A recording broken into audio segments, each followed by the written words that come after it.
Today we have a really beautiful book for you, and it's called The Dancing Tiger. The artworks on this book are actually paintings, and they're painted by two artists. And we know that this book is a fiction book because of the title, The Dancing Tiger. We know that tigers normally don't dance. And also we can tell by the style of pictures that they do not look like they're giving us information about tigers, but rather they're telling us a story about tigers. The really interesting part of this book is that it is actually a poem.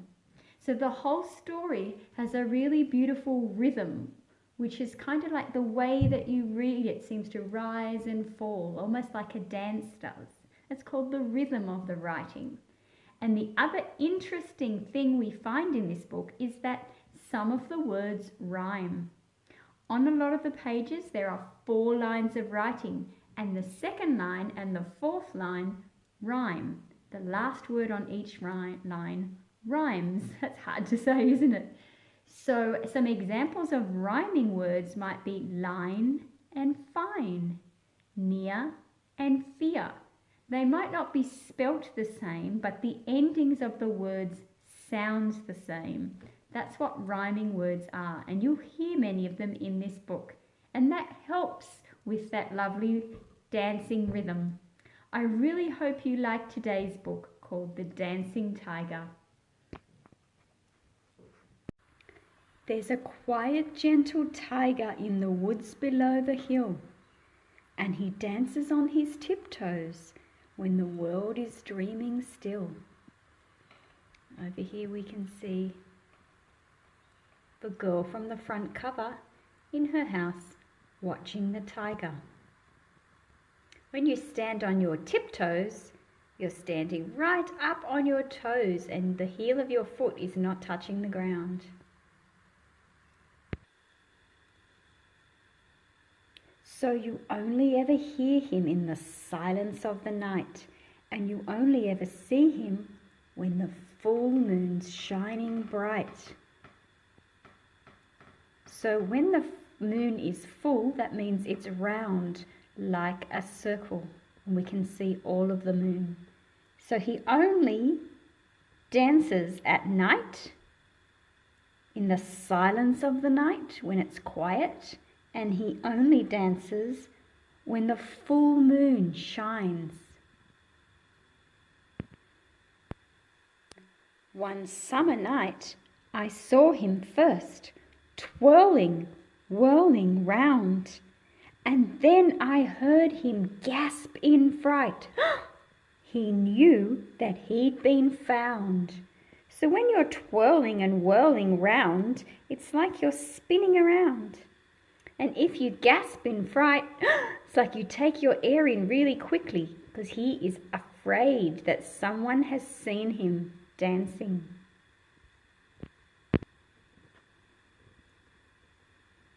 And he turned to me and whispered, "Please don't mention that I'm here." The laughter in his lightning eyes swept away my fear. So lightning eyes is like they're shining brightly. And if you have laughter in your eyes, it's like you're smiling. You're a happy creature. And this is the girl. So because his eyes looked happy and playful, it swept away her fear. That means made all her worries go away. She wasn't scared of him anymore. It's like when you sweep up the dirt from your house at home, you don't see it anymore, and this is the same as having your fears swept away. If you will keep a secret and never tell a soul, then you can come and dance with me on nights when the moon is whole. Can you see the speech marks again? So we know that the tiger is talking to the girl. This is an unusual tiger that can dance and talk. This is the picture of the tiger speaking to the girl, telling her if she will keep the tiger a secret and never tell a soul, that means don't tell anybody, The soul is the person inside of you. So when you say don't tell a soul, it just means don't tell anybody. Then you may come and dance with me on nights when the moon is whole. Do you notice that whole and soul rhyme? So the second and the fourth line of the book on each page rhyme. It sounds the same at the end. Let's have a look. Can you see the words soul and whole? Soul and whole. Even though they're spelt differently, they sound the same. They rhyme. We skipped in spring through bluebells. Bluebells are those lovely blue flowers that you can see in the background. And you can see that the tiger's feet are up because he is skipping. And he's looking back to check out where the girl is. In summer, circled slow. That means they went round and round in circles slowly. They might have been playing Ring-a-Ring-a-Rosy, or they might just be dancing. Maybe they're going a bit slower in summer because it's a bit hotter even at night. We've high-kicked in the autumn leaves. That means kicking your legs and the leaves up really high. And obviously the tiger is a very big one because on this page we can't even see his head. He's so much taller than the girl. You can see her clothes are changing. That also tells us the seasons are changing. So the story tells us what season it is, but her clothes change to match the season. So this is autumn, when all the leaves change colour and fall off the trees so that more sunlight can get through to the earth. And waltzed in winter snow. So you can see that there's snow, and you can see she's in a coat and she's in a beanie. She needs to be warmer, and you can see their footprints in the snow. And waltzing is a slow sort of dancing that you do with a partner when you're holding hands. The tiger doesn't need any changing clothing because a tiger's fur will keep him warm in all seasons.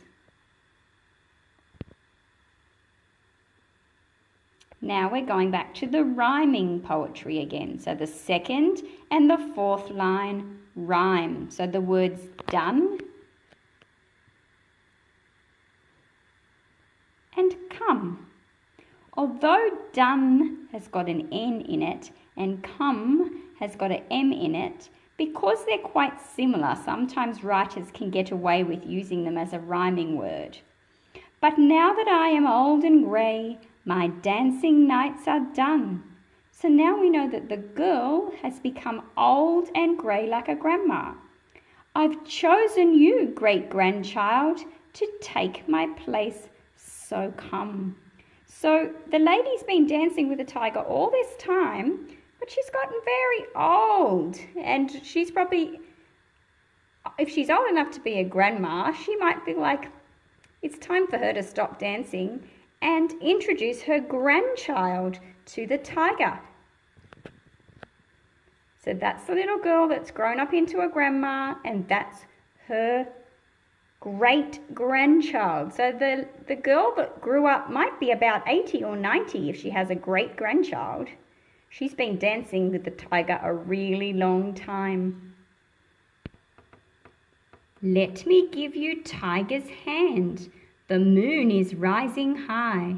I'll sit and watch you dancing both beneath the star-bright sky.